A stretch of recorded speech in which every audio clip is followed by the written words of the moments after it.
Good morning सगळ्यांना. तर मी बनवत आहे मिक्स शेवयाचं शेंगा, वांग आणि बटाट्याचं कालवण.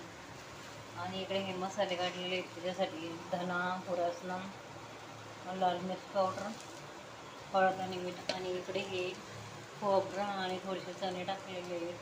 आणि इकडे हा असा कांदा असतोय. कांदा चांगला भाजून घ्यायचा आहे.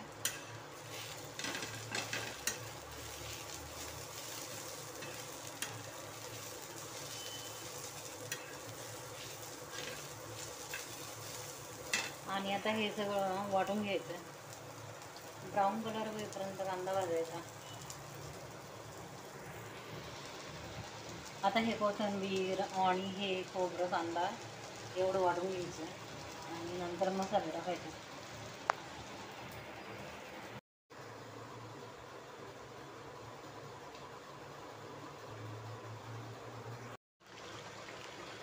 वांग्याचं कालवण रस्सा भाजी.